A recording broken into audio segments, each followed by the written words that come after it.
magandang gabi po sa inyong lahat. At ito nga po pala, ako may mga in-order sa Orange Shop. At ito po mga ito ay mga kailangan dito po sa aming cabinet. Kaya po hindi pa nila maikabit yun dito sa baba. Ito po yung pull-out basket na in-order ko. Ay ngayon lang po dumating. At akin na po itong i-unbox ngayon. At para po bukas ito maibigay ko na kana Kuya, kala Kuya Yunil. So ito po. Pinagdadasal ko po na sana naman po yung maganda yung aking nabili at syempre po ako yung nagbase lang sa review ng mga nag-order po. Gawa ng dapat kami po yung order na ito. Dito po sa amin ay wala na ganito, na stainless. Ay di ako po yung kaya nakikang-order sa online.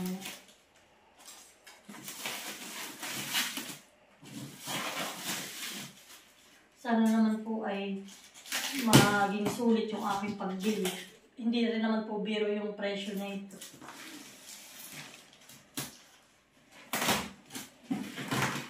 Ito pala malay. Kumbaga, isang box yun. Isang box.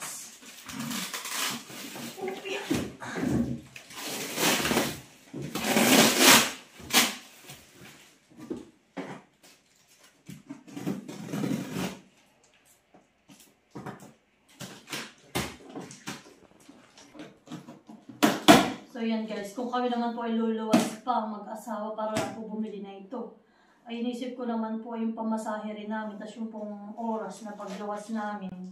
Kaya sabi po namin ay kami o-order na lang online. Napakabigat, mahal. So ito na po, disisit, pansit.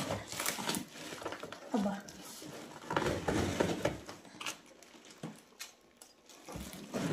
Bakit hindi ko na kaya ibalik mahal mamaya? Mahal, maganda. Okay naman. Sa totoo lang po medyo ako'y kabado talaga na ako'y nag-order na ito. Sabi ko baka mamaya hindi maganda yung ako'y ma-order. Oh, maganda. Ano yun?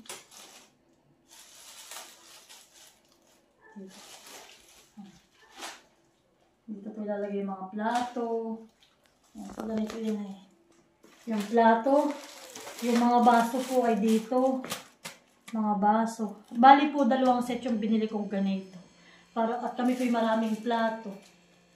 Yun pong mga plato namin ay pang malaking pamilya. Malaking pamilya. So, yan. Kaya po dinalo akong ganito. Ibig sabihin, parehas lang itong ganyan? Oo, pareho mahal ganito na. Ito ay pwede mo mahal siyang paglagyan ng mga mangkok. Ito, mangkok, itong mga ito. Mga bowl lang. Maliliit. Tapos may lalagyanan ka ng platito. Tapos ito na may malalaking plato. Ayun, ay, salamat Lord. Sulit. Ang aking ibinili. Siguro mahal bukas ay bibigay ko na lang kayo nakagalit ko at hindi na nakabaksan eh. Hindi, ilagay mo na rin sa box. Parang hindi ko na kaya ibalik. Dali lang, itakalabay mo lang. Ito na lang magbalikan eh. Wait, akin pang buksan yung isa. Buksan mo lang. Gusto ko makita mo, baka mamaya ko yung isa. Yan. Ay, akin pa pong bubuksan yung isa. Ayan. Salamat naman po na kay Nagipot. Okay naman po yung aking in-order.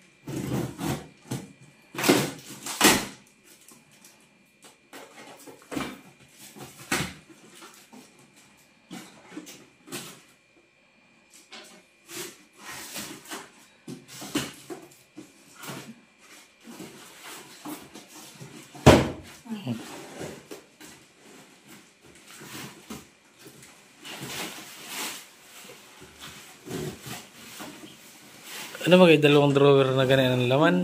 Dalawang drawer. Gawa ng dito mahal ito, may drawer tayo dito maliit. Tapos ito yung lagay ng ating gasol. Kasi itong dalawang ito. Yung lagay din ng mga baso. Na dalawang parang hati lang ito, pero ito parang may drawer. So ito naman po yung isa. Ayan. So ngayon po ay makikita niyo dami abubot dito sa akin likod ay sa susunod po ito maikabit na yung amin ditong cabinet ay i-aayos ko na po, i-arrange ko na ng mas maayos po yung mga gamit namin. Okay naman yun. So, yan. Oo, okay din siya, mahal. So, bukas na lang natin ito malalaman at ito po yung sila na po ang magkakabit na ito sila kuya. At ito pa po, meron pa akong isang... So, yan po. Atin na munang ibabalik. Yun. Sige, isasandal na lang muna natin diyan. Kasi tayo na lang dalot pa ito. Oo. Ay, mahal pala. Si kuya pala bukas ay nakamotor laang. Ito po last nating bubuksan. Ito naman po yung in-order ko para sa aming mga cutlets. Mga utensils po namin. Para hindi po nagkalat.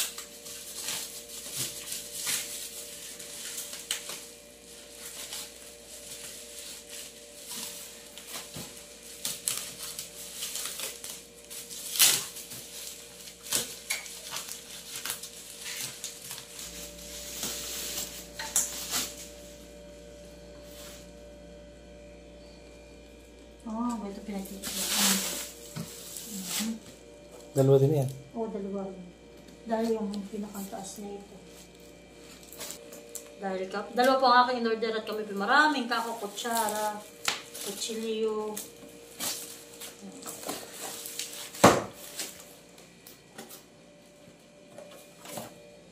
Ito lang dapat. Ang ganda! Kulay white po ang binili ko. Ako po talaga may sa white. Yan. Ito ang mahal ay adjustable kaya maganda. O, diba? Kung ganun lang kalaki, kung gusto nito lang yung haba niya, pwede mo lang siyang ganyan kalaki. Pwede ganun lang. Dito mo yung mga kutsara, tinido, tapos yung mga haba natin ng mga sandok. Pwede dito siya.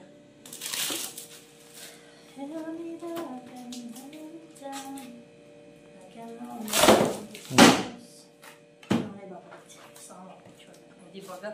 Mga kutsara, tinidor, mga kanik. Nalagay mo natin yung mga bigay ng mga jug. So yan po, at yun lamang po. At update ko na lang po ulit kayo pag ito po ay nagawa na yung aming cabinet. So yun lamang po. At muli, maraming salamat po sa lahat ng aming subscribers, sa lahat po ng aming viewers, sa lahat po ng aming mga sponsor at mga silent viewers. Maraming salamat po sa inyong lahat sa patuloy na panonood at pagsuporta sa aming YouTube channel, Ermalintena. Thank you po and God bless. Bye-bye! Po, at yun na po pala ni Kuya ikakabit yung aming cabinet.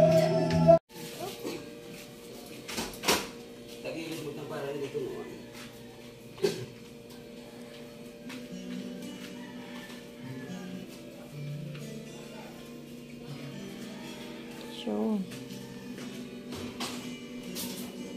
kayo isa. Kunin ko na kaya.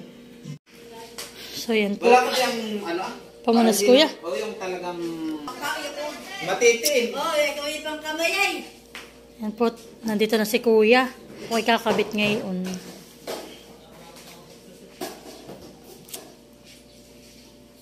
Hay. Ito nga po pala yung aking binili na sting, yung basket po. Ayan. Okay. Ayan. Kulang pa sa bracket. Pero may taling ka sa baliktad din. Meron. So, nakakabit na nila. Medyo natagalan po ang kanilang pagkakabit at si Kuya Buddy po yung nagkasakit. Tapos kasi yun naman po anak na Kuya yun nila nagkasakit din. Kaya ngayon lang po nila na ikabit itong aming cabinet. Wala, dito sa atin.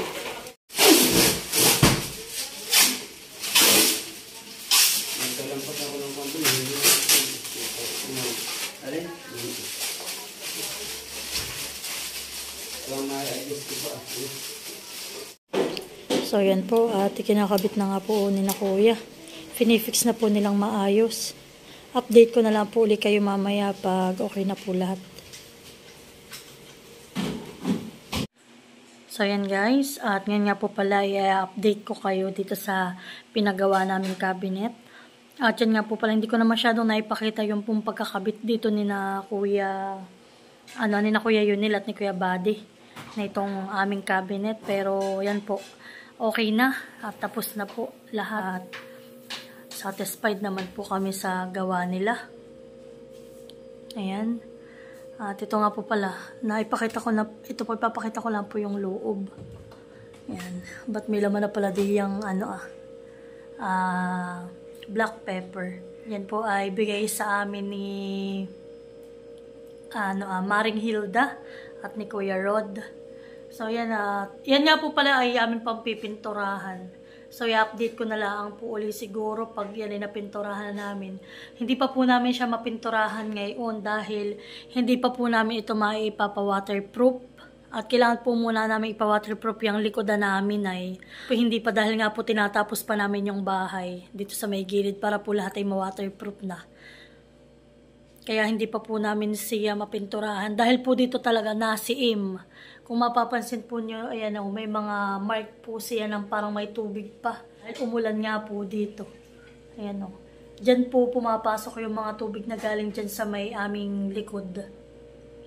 Nasiim po. Kaya hindi pa namin siya malagyan ng pintura at skim coat. Kaya po ngayon ay pansamantala po muna na ganito po muna yung aming cabinet. Hindi pa namin mapipinturahan ng basta-basta.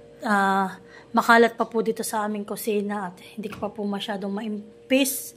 Hindi ko pa maintindi. Yan po yung mga gamit namin na galing dyan sa ilalim. Kumbaga po magbabawas kami ng ibang gamit na hindi na namin masyadong ginagamit po talaga. Para po ma-maximize namin itong aming cabinet na ipinagawa. Yung mga ilalagay po namin. So ito po yung mga cabinet pa. Ayan tingnan po natulo. Ayan, kagaya po yan, may tubig. Ito. Dahil po itong aming taas na ito, kaya po isa sa dahilan, kaya amin po itong pinataasan ni Steve. Papalagyan namin na siya ng ng yero na pong ibububong namin sa 3rd floor. Dahil yan nga po, pag slab, hindi po maganda ang pagkaka-slab. Talaga pong nasiim dyan sa aming yan. Nakikita po niyo may mga mark na yan. Dyan po'y natulo. Grabe, yan po ang nangyayari dito sa aming bahay. Yan tingnan po ninyo. Nasiim dito natulo. Ayan. Ayan. So yan po lahat yung aming pang pipinturahan. Pati po yan likod na yan. Pipinturahan pa namin. So yan po. Tapos dito naman po ay may mga laman na pala ito. Sino na naglagay dito? May mga mega sardines na. Siguro po tinesting dito na nailagay. Tinesting po ito nila kuya yun nila. Yung mga ilalagay dito. Kung kakasya. Ayan. So yan po pala yung mga nilagyanan nila. So ito naman po ay binutasan ni kuya. At ito po ay yung sagas namin ay. Ayan.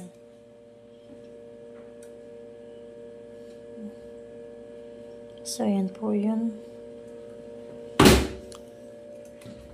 Yan. Ito naman po ay wala pang nakalagay. At dito naman po itong, yung aming yung may drawer kami para sa aming mga plato. Para po sa aming mga baso. Tasa. Yan. Po yung sa may ilalim ng aming sink. So yan po. May ganyan kami. Lagayan po ng mga kaserola. So, dito po ay kulang pa. Nagpapagawa pa po kami ng ganito sa kanila na flat lang po siya dito sa may ilalim. Parang ganito lang po siya. Para lang po may pagpapatungan kami. Hindi po nakadikit sa sa aming tiles. So, ayan po. Ayan.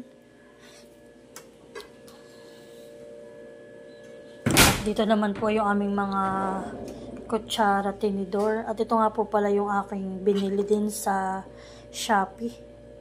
Ayan. Para po sa mga cutleries. Ayan, dalawa po yung aking binili. At ito naman.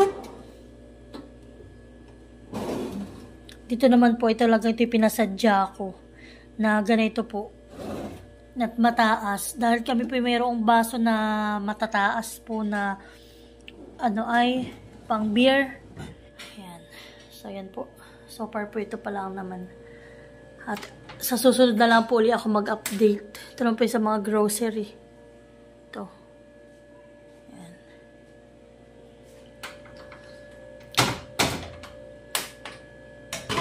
So yan po, i-update ko na lang po kayo pag yung mga yan ay naayos ko na, nalinis ko na, napinturahan na ulit. At pag po may mga laman na talaga itong aming itong aming cabinet na mga grocery, i-update ko na lang po uli kayo. So yan po, thank you so much kay Kuya Yunel, kay Kuya Buddy. At syempre, thank you rin sa aking sister. Yan, sa pagsuporta lagi sa mga gusto namin at mga plano namin. Thank you so much. Yan. Thank you po sa lahat ng aming viewers, subscribers, sponsor, at sa lahat po ng aming mga silent viewers. Thank you so much and God bless.